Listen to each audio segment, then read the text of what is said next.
Home Office data reveals that since the European Union referendum, there has been an 8-fold increase in the number of asylum seekers being housed in conservative areas, which may make it even worse.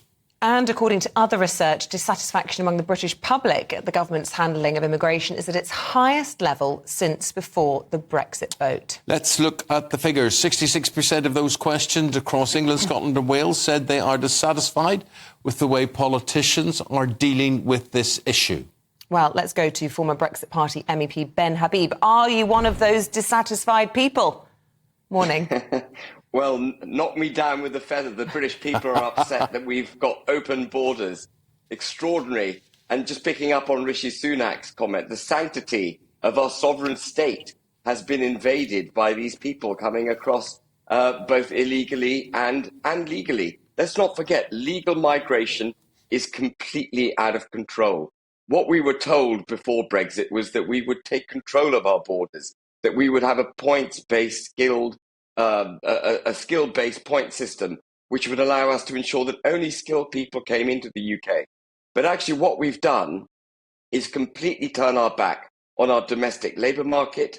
We've filled jobs with cheap labour from abroad. We've dumbed down the skills required in order to qualify to come to this country. And we've got completely open border Britain.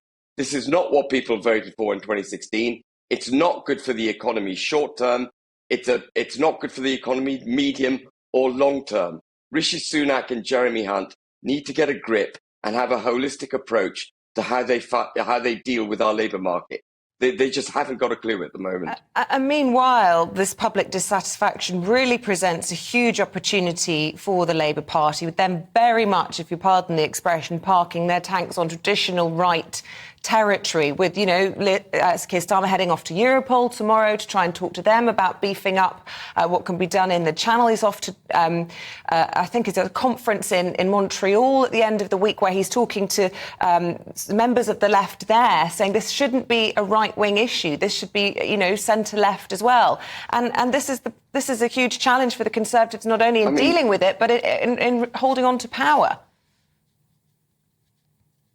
I mean, Isabel, actually, the Labour Party should have championed this right from the start. The protection and promotion of British labour rights is what they're all about. But, you know, unbridled migration cuts the legs out from underneath the British worker. But it was Tony Blair who took us down this path. And Starmer is the Tony Blair New Labour cut. And, you know, if we think the Conservative Party's been bad, you wait until Labour get in. They will completely throw open the doors if they're not already completely open. So I don't trust anything coming out of Starmer. To the extent that he's saying the right things, it's only to curry favour with the electorate. Once he gets into power, assuming he gets into power, he will be the same as the predecessors we've had, both in the Conservative and Labour Party. They don't have joined up thinking on how to get Britain working again. They will point to low unemployment figures and say, actually, look at that, haven't we done a good job? But unemployment figures don't pick up all those who are not seeking employment. We have a record 6.2 million people on some shape or form of universal credit. That's double what it was in 2019 and 6 times as much as it was in 2018. The country is simply not working, literally not working. And when you say that Sunak and Hunt should get a grip of the labour market, what do you mean by that?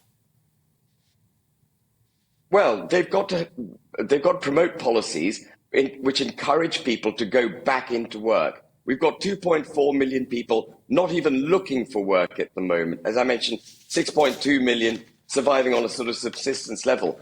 And the most obvious way to do it, the easiest way to do it, is to cut taxes on the working and middle class. The median wage in this country now is just over £30,000 a year.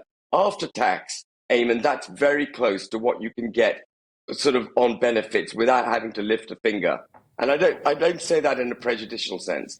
I'm not denigrating those who aren't working. It just simply doesn't make sense at the moment to come into the workforce and be, for example, an ambulance driver. You enter the workforce on about £22,000 a year. The average ambulance driver gets £28,000 a year. net after tax, that is less than what you get on benefits. Why would you work? We've got to remove the tax burden from the working and middle classes. We've got to stop putting a sticking plaster over our failure to get them working by taking in cheap, unskilled labour. That's what we're doing. We've got to stop it. Ben Habib, we've got to stop you there. Thank you very much indeed for outlining that. Very crystal clear. Thank you. You heard what Ben Habib has had to say. How are you feeling the tax burden as you get ready for work today?